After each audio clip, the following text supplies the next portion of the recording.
This is a busy signal. When you call the Nelson house and you hear this, it means one of four things. David is talking to a girl. Ricky is talking to a girl. Ozzie's talking to the phone company about the bill. Or Harriet has finally gotten hold of the phone. And I guess this is Harriet's lucky day. Yes, Clara. It's a little shop on High Street called Norma's Thrift Shop. But you ought to sell it. You just can't throw that beautiful gold lame dress away. Harriet, is that the dress that... That's the one. Well, there's no reason to be embarrassed about it, Clara. If you need some extra money, take my advice and sell her the dresses you don't want. Harriet. Well, that's what I'd do if I were you. Harriet. Ozzie agrees with me, don't you, Ozzie? Harriet. All right, Clara. Well, let me know what you get for them. Bye. Harriet. All right, dear, you can have the phone now. I don't want the phone. Well, I wouldn't have hung up so soon if you hadn't been saying Harriet, Harriet, Harriet. Harriet. We're getting nowhere, dear. What are you trying to tell me? Harriet, I'm surprised at you. What was I doing? Well, giving Clara Randolph some advice. Well, what's wrong with that?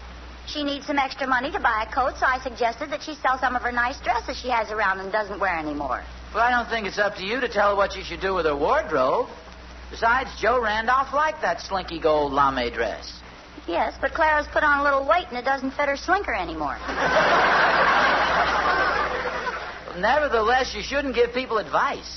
Why not? Well, it always gets you into trouble. If they follow your advice and things turn out wrong, they always blame it on you. Yes, but I don't give that kind of advice. Well, you certainly do. I've heard you advising your friends on all sorts of things. Well, it's good advice. Harry, you just can't make snap judgments for people over the telephone. Advice can only make enemies, and I wouldn't give any. Is that your advice? That's my Harriet, I never give advice. I'll admit I used to, but I don't anymore. Well, don't get upset. Well, believe me, I know what I'm talking about. It's been my experience that when you give somebody advice, it always turns out wrong. Remember that time I advised Herb Dunkel to cancel his accident insurance? When was that? Right before he slipped and broke his leg. Didn't speak to me for 2 months. Hi, Mom. Hi, Pa. Oh, hello, Dave. Hello, dear. What's the matter? Oh, nothing. You don't look very happy. I'm just fed up with Stan Wilson. What's he done?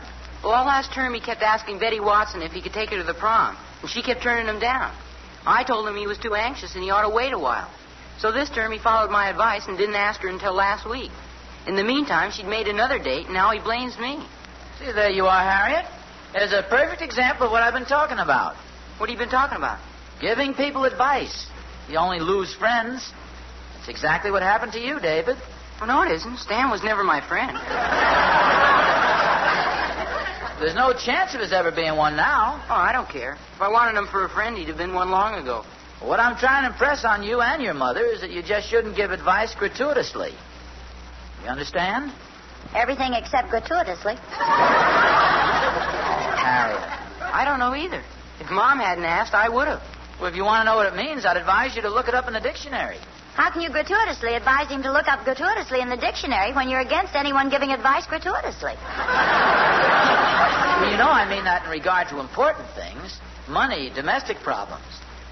If I'm not mistaken, there's a quotation. Ricky, are you in the den? Yeah, Pop. Would you bring me a copy of Lord Chesterfield's letters? Regular or king size?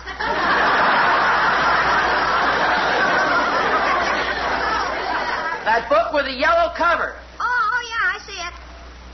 Harriet, if I remember correctly, Lord Chesterfield made a very shrewd observation about advice in one of his letters to his son. Here it is, Pop. Yeah, how are you going to find it? Well, I spilled some water on the page and it's wrinkled. Here it is. Advice is seldom welcome, and those who want it the most like it the least. In other words, people say they want advice. When you give it to them, they're angry. I'm convinced, Your Lordship. See, boys, the value of having a good knowledge of English literature, you can always use it to prove a point. Oh, here's another one. Wear your learning like your watch in a private pocket, and do not pull it out and strike it merely to show that you have one. What time is it, dear?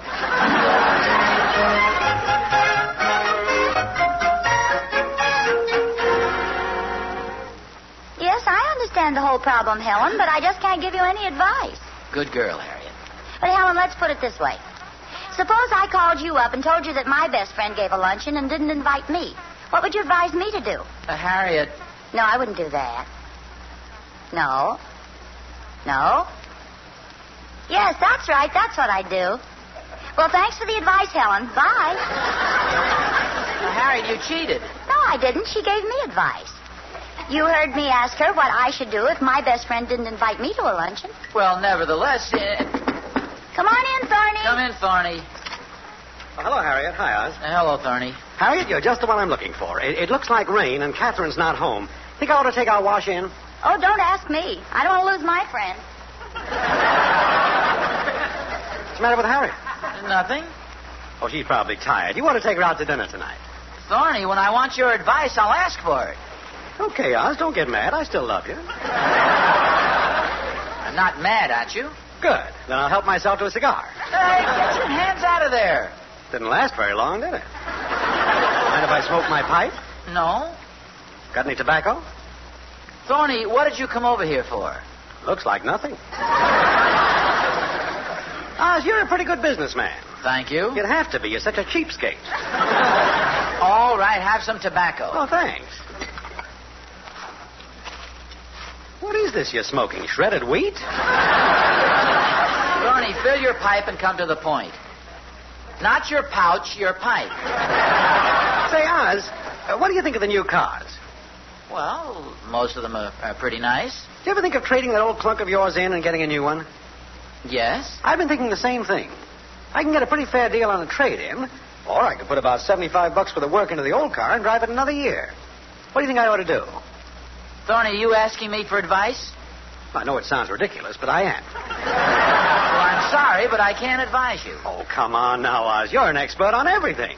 Just ask anybody, especially you. Not that I can't advise you, but, well, to quote Lord Chesterfield, advice is seldom welcome, and those who want it most like it least.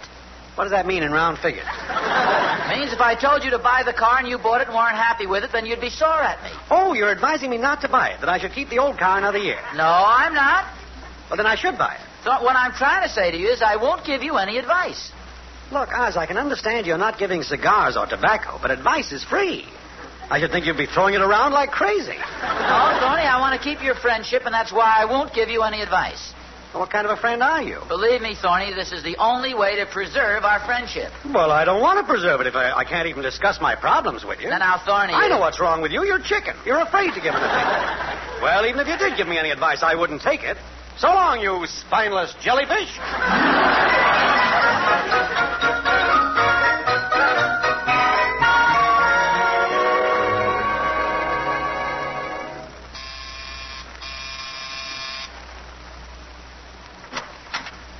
Oswald, George Nelson. That's right. Oh, by George, Oswald, it's good to see you. Well, gee, I'm sorry. Just a minute now. Oh, don't remember me, huh? Well, I know your face. Give me a hint. Rutgers? Oh, yeah? You don't remember Kappa Beta Phi and the old Rawway Inn? We were initiated together. Oh. Now, I say to you, the train is in the station, and what do you say to me? Oh, woo-woo. Brother Nelson. How about that? Good old Kappa Beta Phi. Come on in, brother. Yeah. Oh, I see we have a visitor. Yeah, Harriet, yes, a Kappa Beta Phi brother of mine. This is my wife. How do you do? Oh, this is a pleasure indeed. What fraternity did you say? Kappa Beta Phi. It's sort of like Phi Beta Kappa, kind of an honorary society, you might say, but more secret. Yeah. Great bunch of guys, eh, Oz? Oh, the best. You never told me about it, dear. Won't you come in, Mr. Yeah, it was so secret we never mentioned the other members' names. That was in college. You can tell her now, Oz. No, sir. When I swear an oath in blood, I never break it. All right, I'll tell her. Well, okay, but it's on your conscience, not mine. My name is Henderson, Toby Henderson. You'd never get me to say it in a million years. Well, please sit down. Thank you. Well, Oz, I guess you're wondering why I dropped in on you out of a clear blue sky. That's just what I did. I'm just between planes. Well, I must admit this is a pleasant surprise, Tubby. Toby. I'll get right to the point. You remember in our sophomore year, we were sitting around having a Coke at the drugstore, and I said to you, Oz, I can't make up my mind what to major in. Do you think I ought to try accounting or advertising? Then you gave me your advice. He did? He certainly did. Well, you know how it is. I was just telling Harriet this morning that giving advice is a bad idea. Well, it's a little late for that now. I did exactly what you told me to do. But it was just one man's opinion, and you can't blame it on me. After all, we were practically kids. Boy, it was the best advice I ever had. Oh, well, good. Because of your husband, Mrs. Nelson, I went into the advertising business, and fortunately, I've managed to do pretty well. Well, isn't that nice? And we probably advertise a great many of the products you use in your everyday life. Yes, sir, Oz. I'll never forget what you did for me. And all these years, I wanted to repay you. Are you still doing okay? Well, you're darn right. Thanks to your early advice. Well, I've always felt that I'd like to pay you back. And I think I finally figured it out. I'm going to repay you in kind, Oz. I'm going to give you a piece of advice that's just as good as the advice you gave me. Well, that's very thoughtful. What's the advice? Now, listen carefully now, Oz. One of our big accounts, Maxwell Chemical, has bought out a small corporation, the Anderson-Dixon Company. Now, the whole thing's very hush-hush, you see, and it won't be announced until Tuesday. When the news does come out, that Anderson-Dixon stock is going to go up at least 8 points, maybe more. Say, that's really something to know. Oz, old boy, take my advice and beg, borrow, or steal every cent you can and buy Anderson-Dixon. Uh-oh, that's my cab. I told him to let me know when we had to leave to get back to the airport. Well, gee, Toby. Toby. I certainly appreciate this. Think nothing of it, and keep it to yourself. And the next time I see you at the Rutgers reunion, I expect you to drive up in a solid gold Cadillac. So long, Oz. So long, Mrs. Nelson. So long, Toby. Tubby. Gee. Well, that was certainly a nice gesture, wasn't it? Yes. I'd forgotten him entirely. So I gathered. Isn't that funny? I don't even remember giving him the advice, and he says it influenced his whole life. What was the name of the stock? Anderson-Dixon. You think I ought to buy some? Don't look at me. I took your advice, too, dear. I never give advice anymore.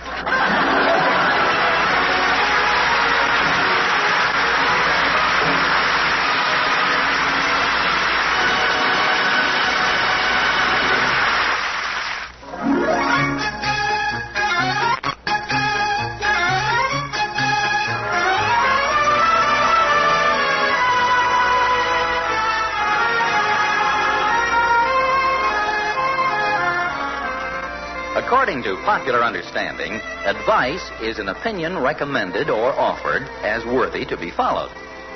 Well, according to Ozzie Nelson, advice is what you don't give any of to anyone unless you want to make an enemy of who was a friend. Now, of course, Ozzie never put it quite that way, and something has just happened which may mess up his whole theory. In college, Ozzie gave some advice to a friend who took it and became successful. Now, in return, he's given Ozzie a surefire tip on a stock. And since the man is a fraternity brother and a friend, Ozzie, who's a trusting soul, is checking up on him. Hello, is this Maxon, Henderson, and Rubicam? I want to talk to Mr. Henderson.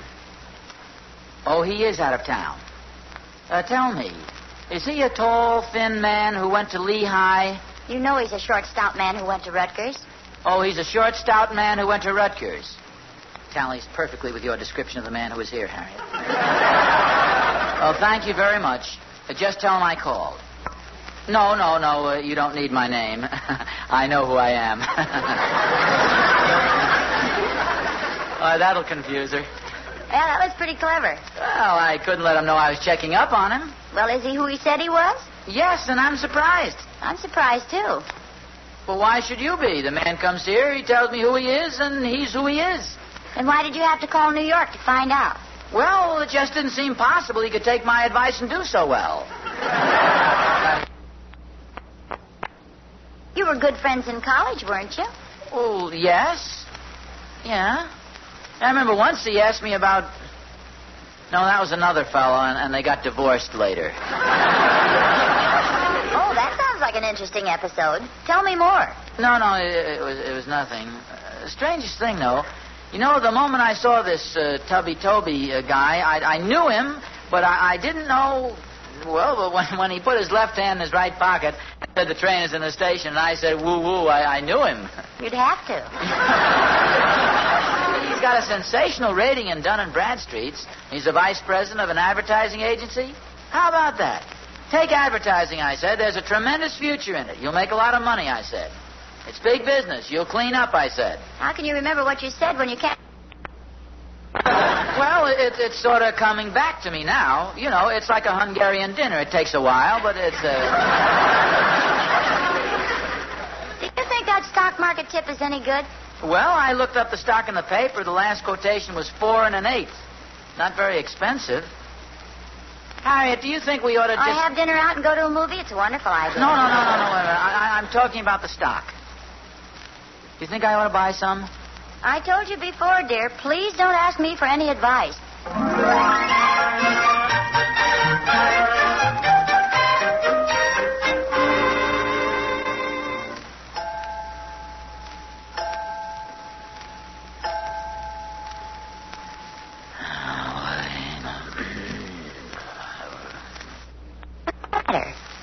I can't sleep. I just don't know what to do about that stock. Harriet, do you think... Harriet? Harriet? Are you... Yes, dear. Well, go back to sleep. Harriet, how can you lie there sleeping when I've got this problem? I wish I knew what to do. Well, maybe if I state the problem for you, it'll clarify things. Now, if you decide to put some money into that stock, you're going to be worried that it'll go down, aren't you? Yes. And if you decide not to invest any money, you're going to be worried that the stock will go up, aren't you? Well, naturally. Do you really want my advice? Well, I told you yes. My advice to you is stop worrying and go to sleep.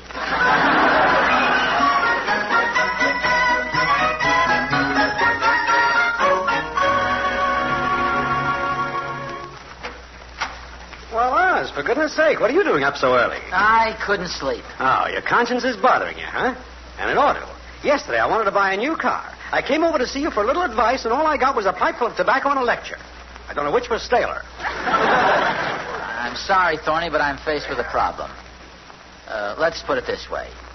Say a friend of mine, whose name I'm not at liberty to reveal, needs some advice. You see, an old college friend of this friend of mine dropped in on him yesterday and gave him a real inside tip on a stock that's sure to go up at least 8 points. And my friend doesn't know whether he should put all his savings in it. How much money have you got? How'd you know it was me? Well, because when you said you had a friend, it had to be you. You're the only friend you've got. Now, Thorny, I'm serious. This is a real, legitimate tip. Now, what do you think I ought to do? Well, what's the name of the stock? I can't tell you that. Then I can't give you any advice. Well, why not? Well, how can I tell you whether to buy something or not when I don't even know what it is? Well, yeah, I suppose that's right. Well, of course it's right. What's the name of the stock, pal? I don't know if I should tell you. You want my advice, don't you? Well, yes, but... What? Because I read Fortune magazine every time I go to the drugstore. Catherine's father in Schenectady subscribes to the Wall Street Journal. And I got a cousin who erases the blackboard in the stockbroker's office. Now, could you ask for better qualifications? Well, I'm not much impressed. All right. The stock.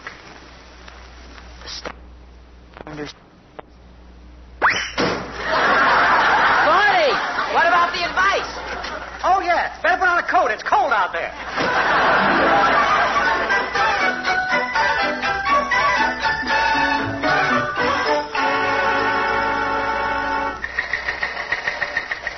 Anderson-Dixon Company, huh? Well, it's a small company. The stock has been more or less inactive for years. As a broker, I wouldn't recommend buying it. But I've got a real good tip. Oh, Mr. Nelson, I get tips every day of the week. But this is really inside information. Oh, yes, of course. It always is. Take my advice. If you want to invest in stocks, do it on a good, sound, logical basis, not on a tip. Tips. But I thought it... I hope you haven't told anyone else about this. Well? Even though my business is giving advice, I try to give as little as possible. Believe me, you don't know how easily bad advice can make an enemy. Lord Chesterfield said... Yes, I know him very well. Hello? Oh, hello, Mr. Thornberry. Thornberry? Oh, give me the phone, quick. Hello, Thorny, don't buy it. Don't buy it.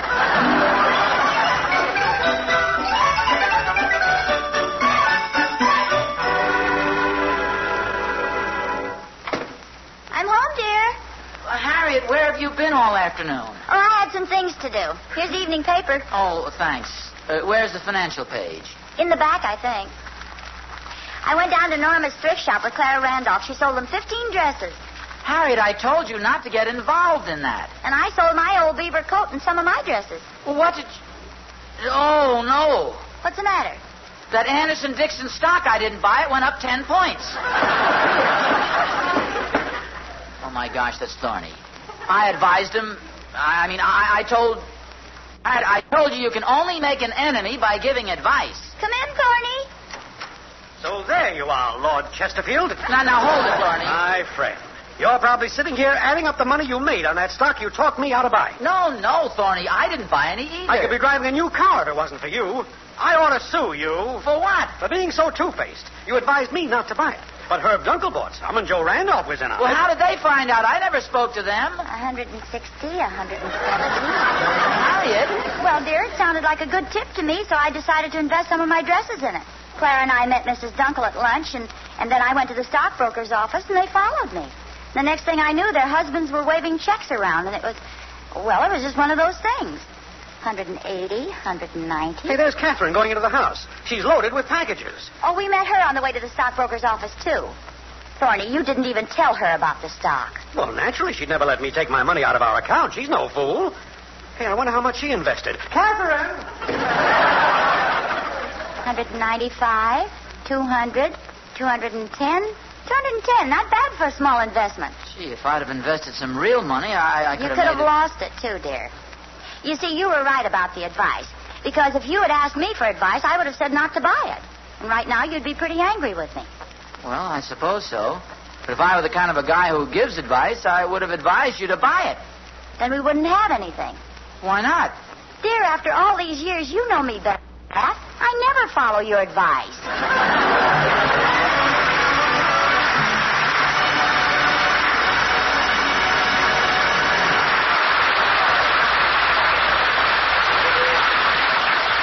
This is Vern Smith saying tune in again next week for another transcribed adventure of Ozzie and Harriet, starring Ozzie Nelson and Harriet Hilliard.